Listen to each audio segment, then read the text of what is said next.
The antique bookstore smelled of old paper and wood polish. Lia ran her fingers over the rows of dusty books, feeling like she was touching history itself. Eli, of course, was already nose-deep in an ancient volume about cryptography. "Eli, you really think there's a code hidden in every book you read?" Lia teased, grinning as she pulled an old leather-bound journal from the shelf. The cover was worn, and a strange symbol, like an eye surrounded by thorns, was etched onto it. Eli barely glanced up. "There are codes everywhere if you know how to look for them. Books are just one place." Lia rolled her eyes, flipping through the journal. Most of it was blank, but as she reached the middle, something fell out and fluttered to the floor. A small piece of parchment, yellowed with age. She picked it up, her curiosity piqued. "Eli, you might want to see this," she said slowly. He looked up from his book, his eyes widening when he saw the parchment.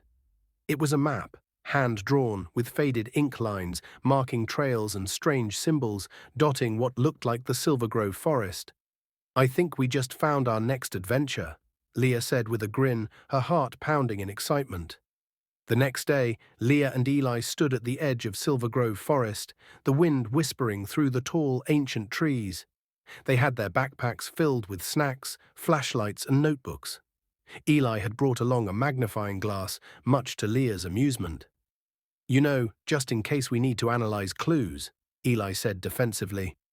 Lia smirked but didn't say anything. The map was tucked safely in her pocket, and she couldn't shake the feeling that something extraordinary was about to happen. "Ready?" Lia asked, her voice more confident than she felt. Eli nodded, though he looked slightly nervous. Together they stepped into the forest. They hadn't been walking for more than 10 minutes when they heard a rustling sound nearby. Lia froze. "Did you hear that?" Eli nodded again, his eyes wide. Slowly they crept toward the sound, only to find a girl about their age crouching behind a bush, her dark eyes fixed on something in the distance. "Who are you?" Lia asked, stepping forward. The girl jumped, spinning around to face them. "I could ask you the same thing," she said, narrowing her eyes. Her voice was calm, but there was a hardness to it that made Lia wary. "I'm Lia, and this is Eli," she said cautiously. "We're just exploring." The girl's gaze flicked to the map poking out of Lia's pocket. "Exploring Silvergrove, huh? You'd better be careful. The forest doesn't like strangers." Lia frowned. "What do you mean?" The girl shrugged, stepping back into the shadows. "You'll find out soon enough. Just don't trust everything you see." Before Lia could respond, the girl had disappeared into the trees, leaving a sense of unease behind. Lia and Eli continued their journey into the thick of Silvergrove Forest. The trees loomed taller the deeper they ventured, their branches twisting in ways that seemed unnatural. The trio pushed further into the forest, now with Nina, the mysterious girl, guiding them. Eli wasn't happy about it. He didn't trust her, but Lia felt like they had no other choice. As they walked, the forest seemed to close in around them. The trees grew taller, their roots snaking across the path like obstacles, and strange sounds echoed in the distance. Crackling leaves, whispers carried by the wind, and faint haunting melodies. "Why is the map leading us here?" Eli asked, clutching the parchment as if it might slip away. "Because this is where the first trial begins," Nina said without looking back. "The forest is testing whether you're worthy of finding the heart." Lia frowned. "What do you mean, worthy?" Nina stopped and turned to face them. "The heart of Silvergrove isn't just some treasure. It's a relic that holds incredible power, but only those with true courage and pure intentions can get close to it." Eli scoffed. "And you think we're just going to pass these tests?" Nina smirked. "That depends on you." Suddenly, the ground beneath their feet rumbled. The trees creaked and groaned, and before any of them could react, the forest floor split open, creating a deep chasm between them. "Lia!" Eli shouted, grabbing for her hand, but she was too far. The ground gave way, and Lia tumbled into the darkness below. Lia landed with a thud, the air knocked from her lungs. The world around her was dark, save for the faint glow from the moss-covered walls. She groaned, rubbing her shoulder as she sat up, trying to get her bearings. "Eli? Nina?" she called out, but her voice echoed, bouncing off the walls with no response. She was alone. Taking a deep breath, Lia pulled out her flashlight from her backpack and flicked it on. The narrow beam of light revealed a tunnel stretching ahead of her, winding deep into the earth. The air was damp, and the faint sound of dripping water echoed through the cavern. "Okay, Lia, you can do this," she whispered to herself, pushing aside the rising fear. She had no choice but to move forward. As she walked, strange symbols appeared on the walls, more of the eye symbols, along with others she couldn't recognize. The tunnel twisted and turned, and soon she found herself at a fork in the path. Two tunnels stretched ahead, one veering left, the other right. Lia frowned, her mind racing. She didn't have the map. How could she know which way to go? A soft breeze brushed against her skin, coming from the left tunnel. It carried with it a familiar scent, lavender like her mother's garden. Lia's heart ached. She missed home, missed her parents, but she couldn't turn back now. She chose the left tunnel. The air grew colder the deeper she went, and soon she found herself in a wide, open chamber. In the center was a pedestal, and on top of it was a small, glowing orb. Lia's pulse quickened. This had to be part of the trial. She approached the orb cautiously, her flashlight flickering as she reached out. As soon as her fingers touched the orb, the walls around her began to shift. Stone blocks moved and rearranged themselves, forming a maze-like structure around her.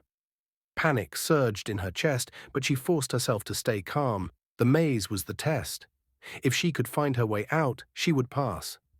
Meanwhile, Eli and Nina stood at the edge of the chasm, their faces pale with worry. "We have to get to her," Eli said, his voice tight with panic.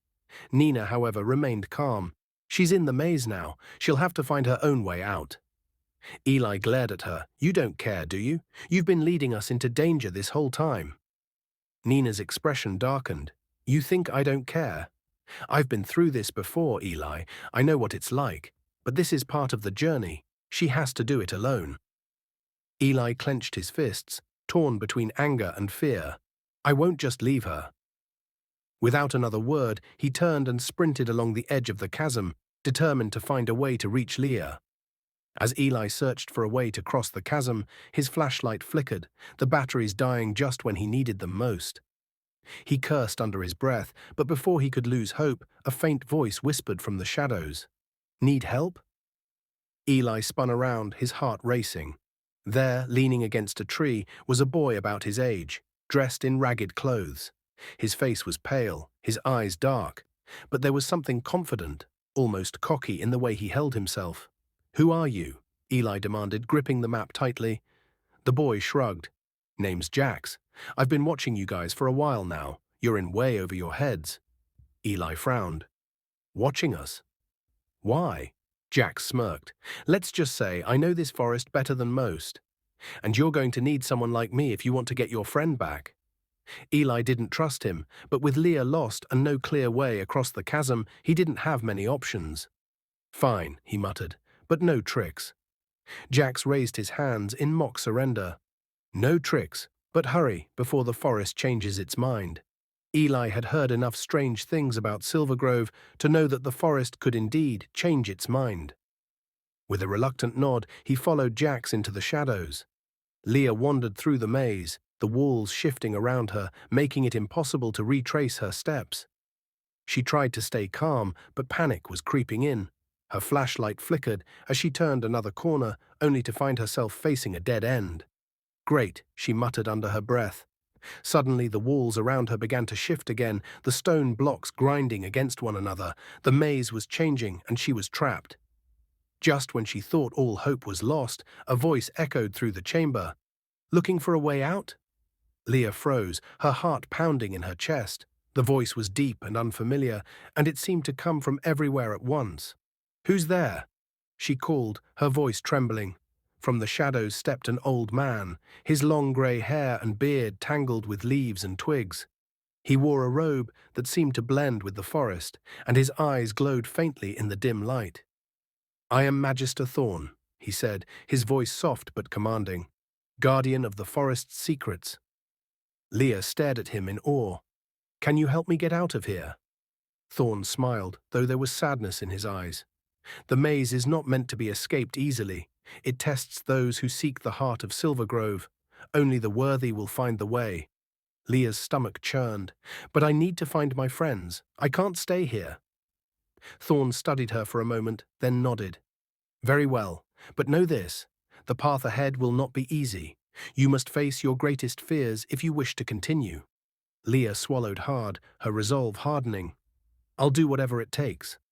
As Eli and Jax made their way deeper into the forest, the trees began to close in around them, their branches twisted and gnarled. The air grew colder, and strange whispers floated on the wind. This place gives me the creeps, Eli muttered, glancing nervously at Jax. How do you know so much about it? Jax shrugged, his face unreadable. I've been here longer than you'd think. Let's just say Silvergrove has a way of keeping people who don't belong trapped. Eli didn't like the sound of that, but before he could ask more, they stumbled upon a clearing.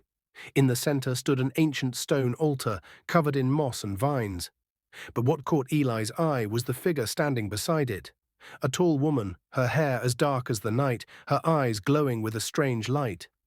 Who's that? Eli whispered, his heart pounding. Jax's face darkened. Vera. The name sent a chill down Eli's spine. Who is she? She's the one who's been hunting the heart for centuries, Jax replied, his voice low. If she gets her hands on it, Silvergrove will be lost forever. Before Eli could respond, Vera's gaze turned toward them, her eyes narrowing. I see you've brought guests, Jax, she said, her voice like ice. How kind of you. Eli tensed, realizing too late that Jax hadn't led him here by accident. He had walked right into a trap. Lia was just beginning to navigate the shifting maze when a strange sensation washed over her, as if the very air had changed. The faint whisper of her fears grew louder, the shadows darker. She felt like someone, or something, was watching her. But Magister Thorn had vanished, leaving her to face this trial alone. Suddenly, the walls shifted again, but this time they revealed a door. Swallowing her fear, Lia stepped through it, only to find herself in a vast underground chamber. In the center stood a massive tree, its roots stretching deep into the ground, its branches intertwined with glowing threads of energy.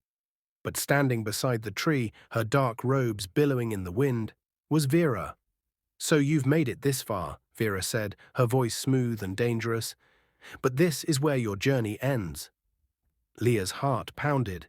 She didn't know who this woman was, but everything in her told her she was dangerous. I'm not afraid of you, Lia said, though her voice trembled slightly. Vera smirked. Oh, but you should be. The heart of Silvergrove belongs to me, and no child will stand in my way. Lia clenched her fists, summoning every ounce of courage she had. The heart doesn't belong to anyone. It's part of the forest. Vera's eyes flashed with anger. Foolish girl, you know nothing of its power.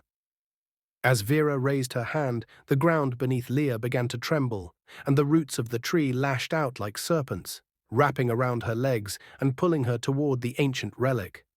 Lia struggled against the roots, pulling her closer to the glowing tree, her heart pounding in terror. Vera watched with cold amusement, her dark hair whipping around her like a storm. You'll never understand the true power of the heart, Vera sneered, stepping forward as Lia fought to free herself. It can bend the forest to my will, grant me control over every living thing here. As Lia's mind raced, searching for a way to escape, a voice suddenly echoed through the chamber. Let her go. Vera turned, her eyes narrowing in surprise as Eli and Jax appeared at the entrance of the chamber. Eli's face was determined, while Jax looked uneasy, as if regretting having led them into this situation. You, Vera spat, her voice filled with venom. You have no idea what you're meddling with. Eli stepped forward, clutching the map tightly. I don't care about your power. I just want my friend back.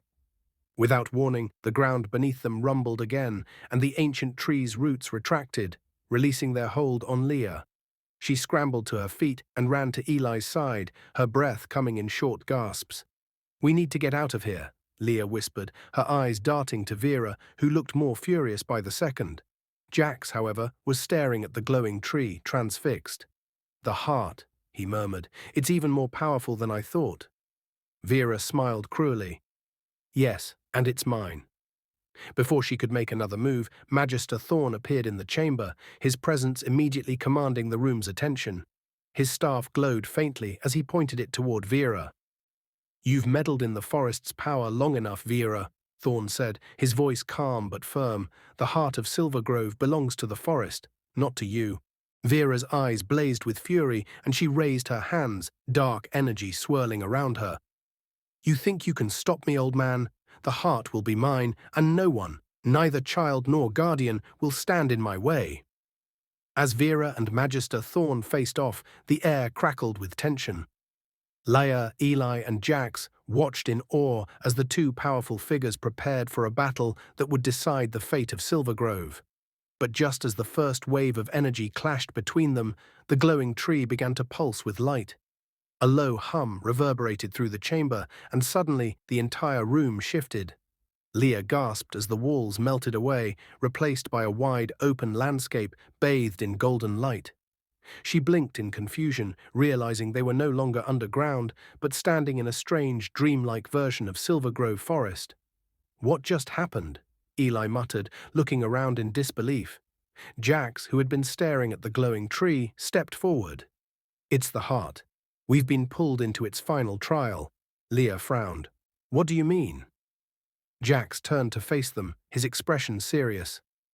The heart of Silvergrove is more than just a relic. It's alive. And before anyone can claim its power, they must prove themselves worthy. This is the heart's trial. Before Lia could ask what that meant, a booming voice echoed through the forest. Only those with the courage to face their darkest fears will unlock the heart's true power. Are you worthy?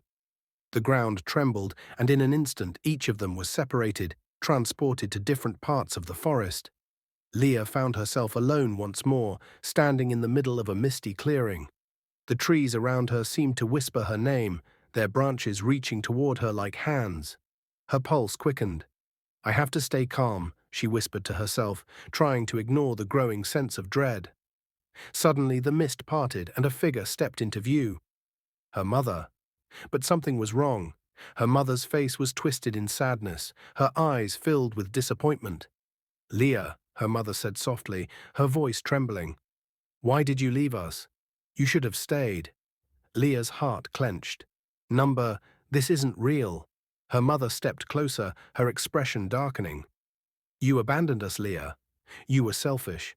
Lia shook her head, backing away. No, I had to come.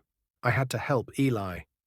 The mist thickened, swirling around her, and more voices joined her mother's, her father, her friends, all accusing her of abandoning them.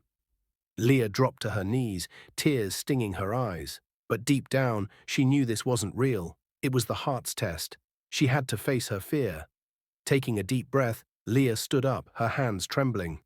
This isn't real, she said, louder this time. I didn't abandon anyone.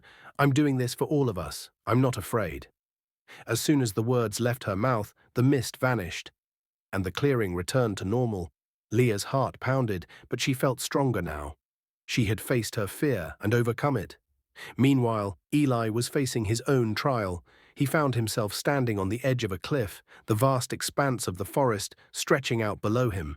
The wind whipped around him, and as he looked down, he realized the chasm wasn't just any chasm. It was the one Lia had fallen into. His heart raced. The guilt of not being able to save her came rushing back. He had promised himself he would protect her, but when it mattered most, he had failed. The wind howled, and Eli's mind filled with doubts. What if he couldn't protect her in the future? What if he wasn't strong enough to face the dangers ahead? As these thoughts swirled around him, the ground beneath his feet began to crumble, the cliffside giving way. Eli stumbled, teetering on the edge. No, he shouted, gripping the rocks desperately. I won't fail her again. His heart pounded in his chest, but something shifted inside him. He wasn't the same scared boy who had stood at the edge of that chasm. He had come this far. He had fought through his fears. I won't fail, Eli yelled, his voice steady. With newfound strength, he pulled himself back from the edge, standing tall as the crumbling cliff solidified once more. Jax's trial was different. He stood in the heart of the forest, surrounded by the voices of the people he had once betrayed. Their faces appeared in the trees, in the shadows, accusing him of the same selfishness he had always run from. You could have saved us, Jax, one voice whispered. "You're only out for yourself," another said. Jax clenched his fists, his heart heavy with the weight of his past mistakes. He had always been a survivor, but at what cost? "I didn't know," he muttered, but the voices grew louder, more insistent. "I didn't know what would happen." But deep down, he knew that was a lie. He had chosen his own survival over helping others time and again. The heart of Silvergrove was testing him, forcing him to confront the truth. But for the first time in his life, Jax didn't run from it. "I can change," he whispered, his voice shaky but firm. "I can be better." And just like that, the voices faded, leaving him standing alone in the forest, stronger than before. Please like and subscribe for more stories to come.